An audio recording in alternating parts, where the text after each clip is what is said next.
We have in the project strong arguments for the continuing relevance of national museums. And this is due to the many negotiations and conflicts that are being fought behind the scenes in museums. They have a long trajectory, and they are not a mishap. They are part of the functioning of the museum, and creating a value of the institution in making them relevant cultural forces and arenas for negotiating conflicts and differences. And they have been at play over the last 2.5 centuries. The ideas behind the creation of national museums developed slowly out of the practice of representing, ordering, exploring the world by making collections and displaying them. I was at the University Museum this morning, and that's an excellent example of early practices in that area.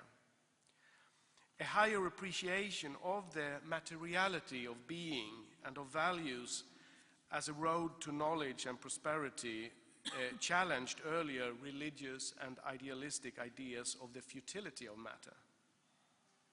The shockwave of the French Revolution and the Napoleonic contest moved valuables across the continent, and though countries were later liberated from occupation, the need to represent themselves as nations to strengthen the will of the subjects to defend their unity and sovereignty with arms, but also with pride, identification, community building, and economic activity of a national dimension not seen before, enhanced the role of national museums. The creation of these institutions was one of the prestigious means of processing the urge for knowledge, education, and grandeur, not only through representing an existing world, but by their establishment presenting and creating new ideals and communities for the future, begging for a future. Europe has since then seen industrialism, colonialism, 2 world wars, the Cold War, the fall of the Soviet Empire, migrations, globalizations, and environmental threats, while at the same time growing to tremendous affluence and prosperity.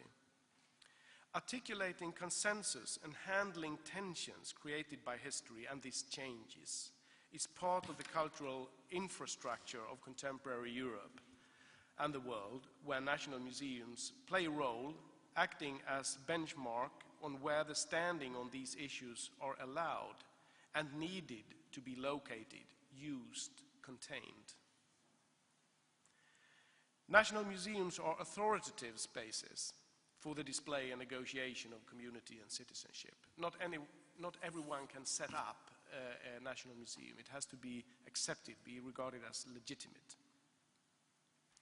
They have for us, they have the scientific advantage for a comparative exploration of being there over time and in some sense or the other in all nation states, although shaped differently in interesting ways.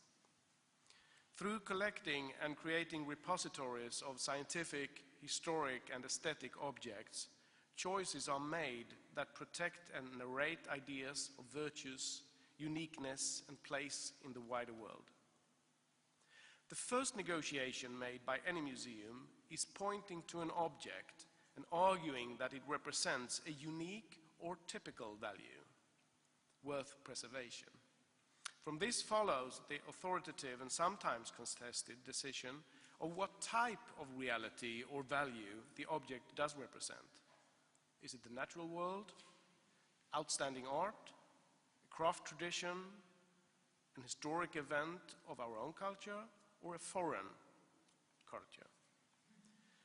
The struggles of indigenous people to make the representation of their cultures travel from natural history museums to other departments of the museum as a model of the world are part of that negotiation. This shows one of the dimensions where knowledge and politics do interact explicitly.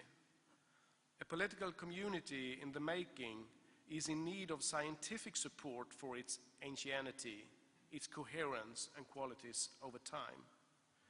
Through the museums, the quality and unity of the culture is composed to an orchestration of unity in diversity, as we know it from the European Union today.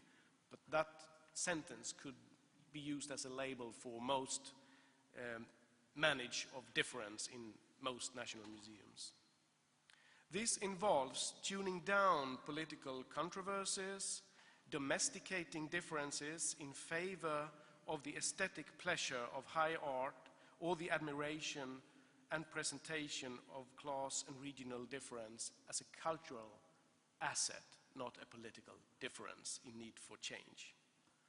This has been done in rural open-air museums like Skansen in Sweden and in the ethnographic collections of museums like Museo Nazionale delle Arti e Tradizioni e Popolari in Rome, as part of the stability and beautiful variation harbored in the culture of an allegedly stable and even naturalized national community.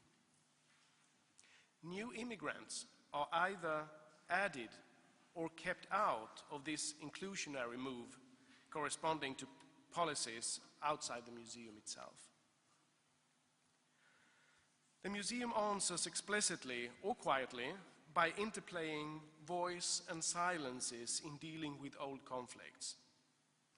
The dissolution of the Swedish Empire in 1809 and 1905 was celebrated in early 21st century. Dissolutions were celebrated, not victories of imperial Sweden in 1658. That was passed quietly. Classical Rome and the Risorgimento is played around us, while the struggle against the Vatican or the fascist period is dealt with through silences in the most prestigious arenas. The role of the nation vis-à-vis its neighbors as part of Europe, a Western tradition, and the world community is communicated with a mixture of silence and voice. Being placed in the historical museum is an ambivalent honor. It shows respect, but at the same time it states you are not part of the future and not even an active part of the present. What part of the economy is currently ready to be next in line for ending up at a historical museum? And what parts points towards the future? The question is not always answered post facto, but established as an argument for where to place hopes and investments, real investments, economic investments, not only attitudes, to move towards the future. Utilizing national museums in competition between nations and metropolis as investments in the experience economy is a contemporary factor, adding to the older objectives of securing heritage. Another example of a will to change or adjust to changing political balances in a post-colonial environment where new economic superpowers enter the arena concerns the frequent conflicts about the restitution of objects and human remains to old colonies. The narrative of these issues treat questions of historical change in many ways. The European Union is troubled by disputes in many dimensions about democratic deficit, migration, territorial expansion, integration, and weak performances in many dimensions. A free market, as well as ideas of universal human rights, are in fact localized, embedded, and negotiated in institutions like cultural museums too.